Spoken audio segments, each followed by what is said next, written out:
Good morning. So glad to have everybody here this morning. For those of you that don't know me, my name is Becky Hood. I'm chairman of the Gordon County Board of Commissioners. Thank you for allowing me to serve. I've had the great honor of serving since 2006 and have also had the privilege again of serving as chairman since 2013. I have an excellent and wonderful board here with me today. If the Board of Commissioners could please stand. With us we have Commissioner Sexton, Commissioner Cunningham, and Commissioner Owens. Thank you.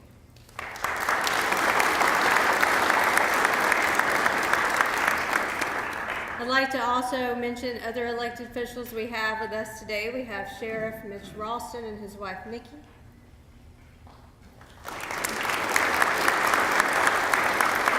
We have Mr. Scott Clements, our tax commissioner, with his wife.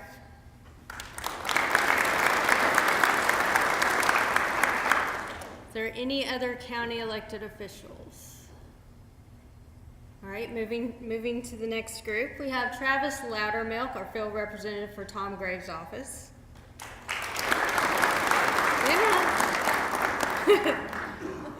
We also have Beatrice Tora Alba with Purdue.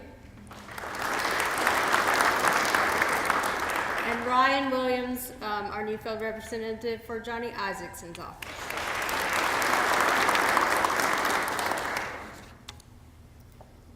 So 2018 was a great year for our departments. As you will hear in this report, many departments went above and beyond their normal duties and were very involved in our community.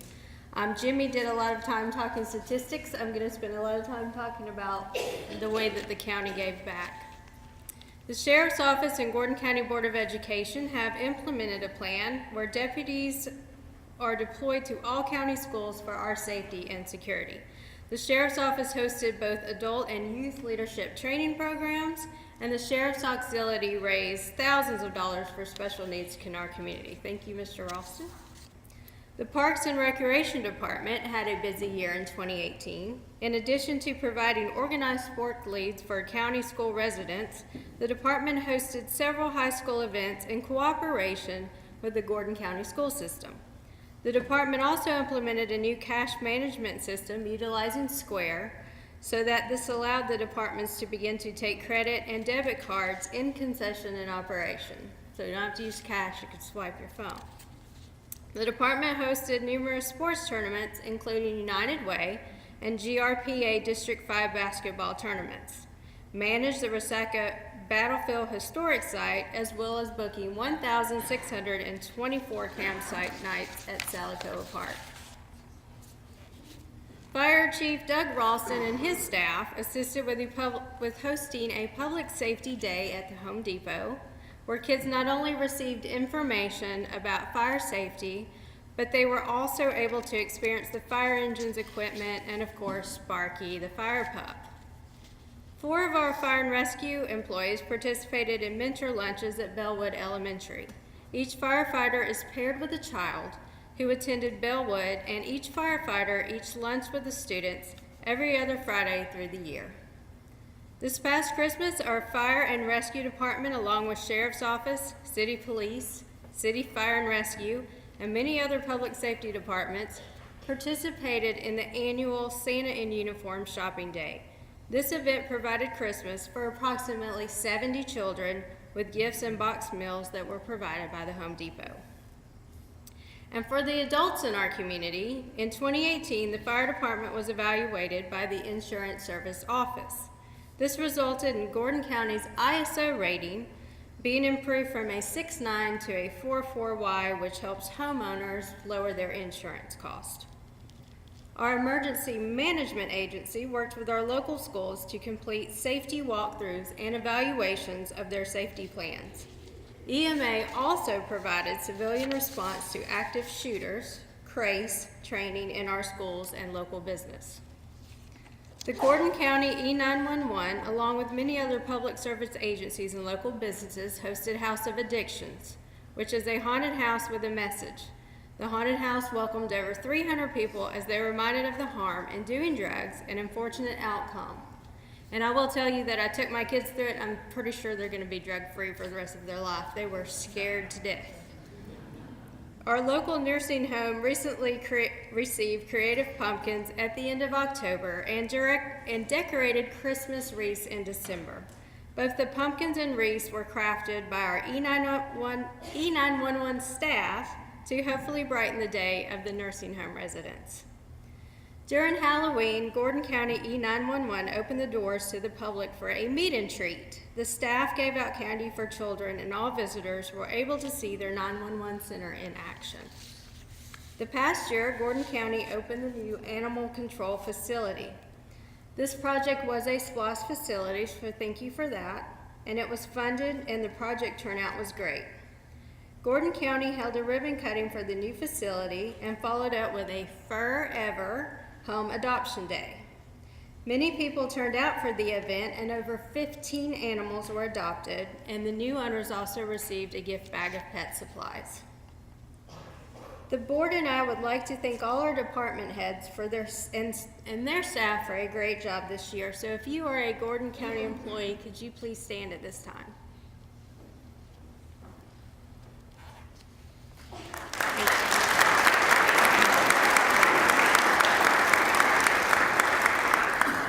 And Jim sat down too fast, but I would also like to recognize our county administrator, Mr. Jim Ledbetter.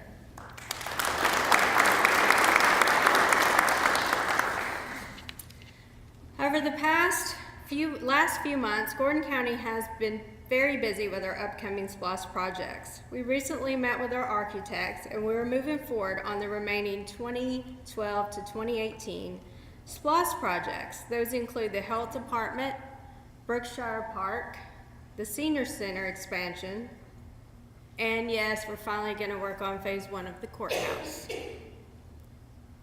This is to create space, and we're also going to create space on the second floor of the government plaza so that we can start to move people from one building to the other and still hold court.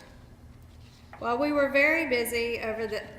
be very busy over the next year finishing up with these projects, we look forward to the recently approved 2018-2024 SPLOST. This SPLOST includes Greenway Trails, Salicoa Beach renovations, a splash pad at Sonoraville Rec Complex, a new ball field on the west side of the county, Sugar Valley Fire Station renovations, a multi-purpose agricultural building, and so much more.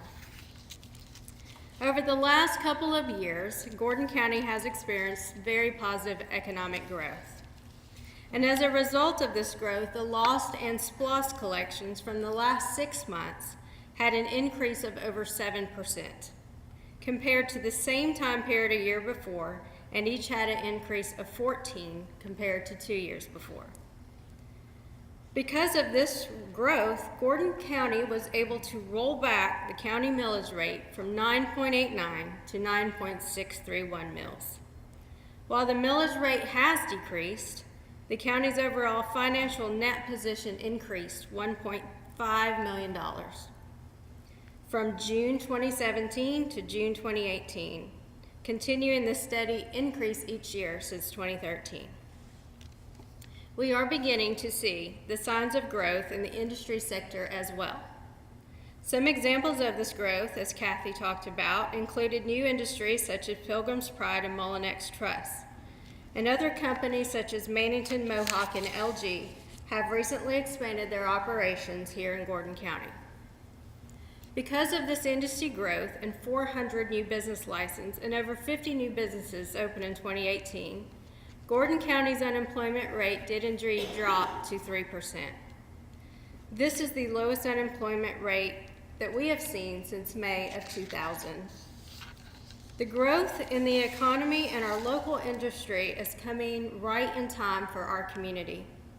We have recently updated the comprehensive plan, the future land development map for Gordon County, and I believe that this is the right time and the right season for Gordon County to begin focusing on the future of Gordon County through economic development. In order to help with this endeavor, the county board has hired Taylor English Decisions to help orchestrate a plan to help bring our vision for economic development to life. We are looking forward to working with Taylor English and many of you, as with many of you, as we launch this Economic Develop initiative. We would like to leave you with the following video created by Taylor English Decisions, and I would like to thank you for helping Gordon County to grow and become the thriving community it is. Thank you.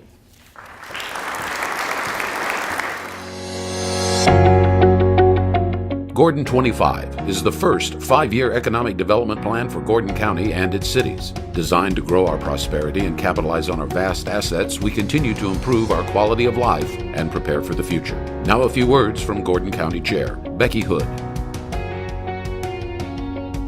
So Gordon County is a hidden gem. It's got 56 to 57,000 citizens that live here. We have 6 exits. We're directly between Atlanta and Chattanooga. So you pass through us, but you don't always stop here. The small town feel up here is fantastic in that people still wave at each other when they drive by each other in cars. You see them at the grocery store, you have conversation about their family. You know the person deeper, and when you do walk into a store or a business here, you have a connection. We have a Christian hospital here called Adventist Health. They have award-winning facility.